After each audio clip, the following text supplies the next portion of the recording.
torcedor vascaíno, tudo bem com vocês? Espero que sim. Elias chegou para mais um vídeo aqui no canal. No vídeo de hoje vamos fazer pré-jogo de Vasco da Gama e Bahia e Vasco, né? O mando de campo é da equipe do Bahia. O Bahia aqui na última rodada, assim como o Vasco da Gama, ambos perderam, né? Bahia perdeu em casa para a equipe do Fortaleza 3-2 e o Vasco da Gama perdeu para a equipe do Grêmio jogando fora, lá na Arena do Grêmio, 2-0, né? Um jogo ridículo do Vasco da Gama, um jogo onde o Vasco foi apenas um mero espectador, né? Ficou o jogo todo assistindo a equipe do Grêmio. Em nenhum momento ali o Vasco teve domínio da partida, né? Teve ali muita posse de bola, muitas finalizações ali perigosas. Não teve nenhum momento do jogo ali que a gente falasse, dos 10 minutos ali até os 30 minutos do primeiro tempo, do segundo, o Vasco da Gama mandou, teve muita posse de bola, mais de 50%, mais de 10 finalizações. O goleiro do Grêmio fez 2, 3 milagres ali, né? 4 milagres. Nenhum momento a gente teve ali, nem que seja 5 minutos ou 10 minutos, né, de pré-domínio da equipe do Vasco no jogo contra o Grêmio, né? Muito pelo contrário, o Vasco foi dominado pela equipe do Grêmio. Também nada assim que seja fora do normal, né? O Grêmio teve ali um pouco ali o domínio do jogo, né? Por ser o mandante, o Grêmio ficava mais com a bola, tinha ali as chances mais perigosas, né? E o técnico Mano Menezes foi esperto, deixou o Vasco da Gama com a bola, né? Tentando ali propor jogo. O Vasco, na maioria das vezes, quando ficava com a bola, era porque o próprio time do Grêmio deixava o Vasco da Gama ali com a bola, né? Tocando para o lado, tocando para o outro, nenhum ataque pelo meio, né? Pelo meio de campo. O Vasco da Gama ali, quando a bola chegava no meio, o time do Grêmio ali já estava muito bem postado, né? Para conseguir ali recuperar a bola e sair em triangulações rápidas, né? Fazendo ali contra-ataques, né? Mortais, sendo um time ali com uma transição muito rápida e sempre pegando o Vasco da Gama ali desprevenido nos contra-ataques, né? Enfim, o Grêmio mereceu a vitória. O Vasco da Gama teve ali 3 finalizações no jogo, né? Lembrou a partida contra o Botafogo, onde o Vasco da Gama lá no Engenhão não deu um chute sequer ao gol, né? Só finalizações que passaram longe do gol, né? Se eu não me engano, o Vasco não teve uma finalização no gol contra a equipe do Botafogo. Esse jogo contra o Grêmio aí lembrou mais ou menos ali o jogo contra a equipe do Botafogo.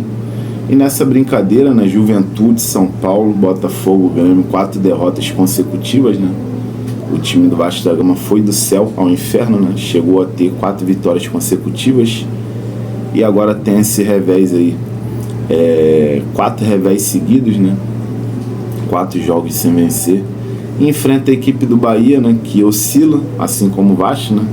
Só que a equipe do Bahia consegue manter ali um pouco o seu padrão, né? Consegue ter uma certa estabilidade no Campeonato Brasileiro, coisa que o Vasco da Gama não consegue. O Vasco ou é 8 ou é 80, né? Quando ganha jogando muita bola, e quando perde não jogando nada, né? Ou é 8 ou é 80, né? Ou presta ou não presta para nada. Esse é o resumo do time do Vasco da Gama nesse Campeonato Brasileiro de 2025. O Vasco da Gama com 42 pontos ali em 13º. Em caso de vitória, né, consegue subir um pouco na tabela do Campeonato Brasileiro, né? Tem ali um certo critério ali de vitórias, né, que é favorável aos times que estão acima do Vasco. Então, o Vasco tem 12 vitórias. O Vasco, por exemplo, só de empatar com a equipe do Bahia nesse jogo em Salvador, o Vasco vai a 43 E o Grêmio perdeu, né? O Vasco já passaria o Grêmio só por empatar com o Bahia. O Vasco queria 43, o Grêmio que venceu o Vasco na rodada anterior tem 43 pontos, então o Vasco ultrapassaria o tricolor gaúcho na tabela do Campeonato Brasileiro. Em caso de vitória, o Vasco pode chegar ali facilmente, dependendo ali dos tropeços, né, dos adversários. O Vasco poderia chegar ali facilmente ali numa posição ali de 11º, ou até mesmo 10º, né, cara? Sendo muito otimista aí,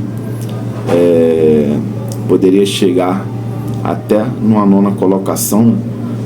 Eu não tenho a tabela aqui de cabeça, mas o Vasco poderia chegar, sendo muito otimista, ali em 10º. Vamos supor que consiga chegar em 10º, que já seria aí algo maravilhoso, né? E conseguiria ali os 45 pontos mágicos ali, né?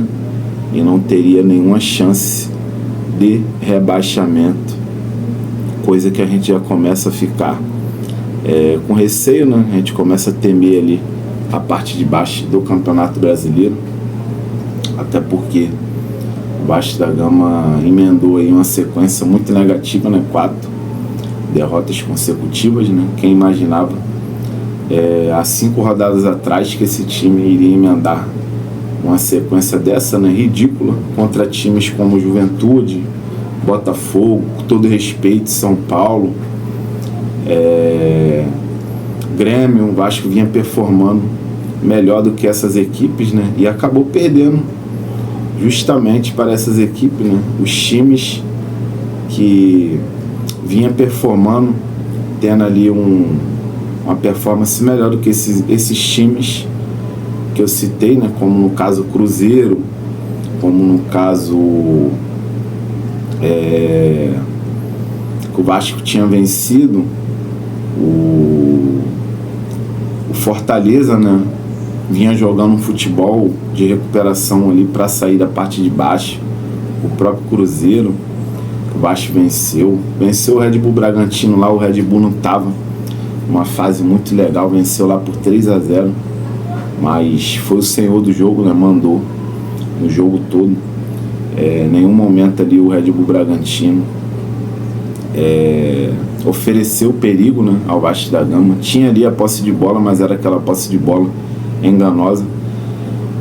Enfim, cara, o Vasco tem esse confronto dificílimo contra a equipe do Bahia, um jogo onde que o Bahia vai fazer de tudo, né, para vencer o Vasco. O Bahia vai botar o seu mando de campo, vai fazer valer seu mando de campo, né? O Bahia, em caso de vitória, recupera a 6ª colocação no Campeonato Brasileiro, né? O Fluminense empatou com o Palmeiras, resultado ruim, né, para a equipe do Fluminense, e péssimo também para o Palmeiras, né, que poderia continuar ali na cola do Flamengo, né, que venceu e fica muito perto aí de confirmar o título. Abriu aí 4 pontos em relação ao Palmeiras. E esse resultado foi ruim, né? Que o Fluminense, se tivesse vencido a equipe do Palmeiras lá no Allianz, iria abrir ali mais ou menos 2 pontos ali, né? Em relação, mais de 2 pontos em relação ao Bahia. O Bahia tem 53, o Fluminense tem 55, o Fluminense iria a 57, e o Bahia não iria conseguir passar, né, o Fluminense em caso de vitória.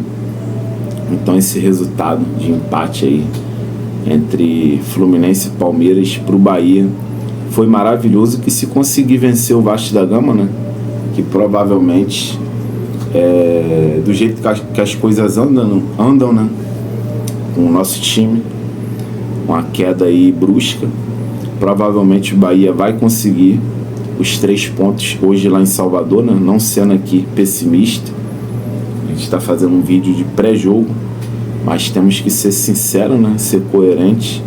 O momento do Vasco da Gama é um momento ruim, o time caiu bruscamente, né? vem apresentando um futebol ridículo, um futebol nojento, chega a dar asco a forma que o time vem jogando, não vem ali ganhando as divididas, né? O time não consegue fazer uma jogada diferente, é só toquinho para as laterais, não tem ali nenhum domínio no meio de campo contra os adversários, né? Um meio de campo ali morto, aonde o Felipe Coutinho fica vindo atrás para buscar a bola, para tentar animar o time, né? Para tentar ajudar na criação das jogadas, né? Mas na hora que precisa de apoiar o Coutinho lá na frente, todo mundo parece que some, deixa o cara sozinho e ninguém chega ali para dialogar com o Coutinho, né? E esse próprio Coutinho que desfalca o Vasco da Gama hoje nesse jogo contra o Bahia. O Coutinho recebeu o terceiro cartão no jogo contra o Grêmio, né? Recebeu o terceiro cartão amarelo, está suspenso, não enfrenta o Bahia, e a tendência é que o Matheus França vai jogar no lugar do Coutinho ali, né? Vai ser o articulador do meio de campo, o criador de jogadas, o camisa 10 desse time do Vasco da Gama contra a equipe do Bahia. E também temos as voltas, né, de Carlos Andrés Gomes e também do Cuesta e do PH, né, que ambos estavam servindo as suas seleções, né, o PH com a brasileira e o Cuesta e o Carlos Andrés Gomes com a seleção colombiana. E eles vão reforçar o Vasco da Gama, né? Esse é o lado positivo, né? E é o que eu vou tentar me apegar, é a volta aí do Cuesta, do Carlos Andrés Gomes e do PH, que ambos também nos últimos jogos aí que disputaram com a camisa do Vasco, um time titular, não conseguiram fazer ali bons jogos, né? Não conseguiram ter ali uma boa performance, o desempenho muito abaixo de ambos. Enfim, a provável escalação do Vasco da Gama vai ser Léo Jardim no gol, Cuesta, Robert Renan, Piton, PH, Barros e Hugo Moura, Matheus França, Carlos Andrés Gomes.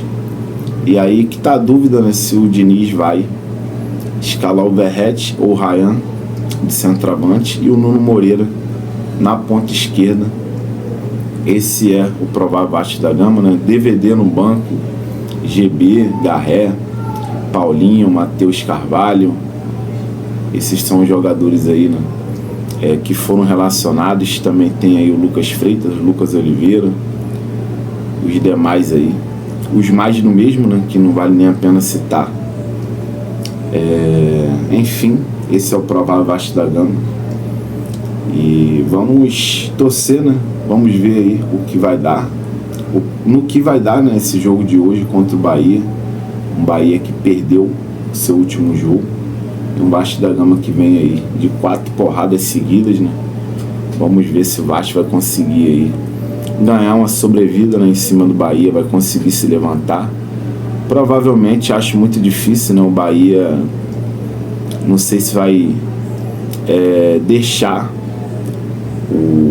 o defunto ressuscitar, né, que a gente praticamente aí é tido como defunto, mas veremos, né, veremos, vamos torcer, esse é o nosso papel de torcedor, né, e deixa aí nos comentários os palpites de vocês aí, né, meu palpite para esse jogo aí, sendo muito sincero e coerente, não estou nem um pouco otimista. Acho que o Vasco da Gama vai conseguir aí pelo menos um empatezinho aí, já seria maravilhoso, né? Um empate aí de 1-1, jogando um bom futebol, né, para tentar mirar a recuperação nessas últimas 4 rodadas aí, né, do Campeonato Brasileiro. Deixa aí o palpite de vocês nos comentários. Tamo junto aí, fiquem com Deus. Saudação vascaína.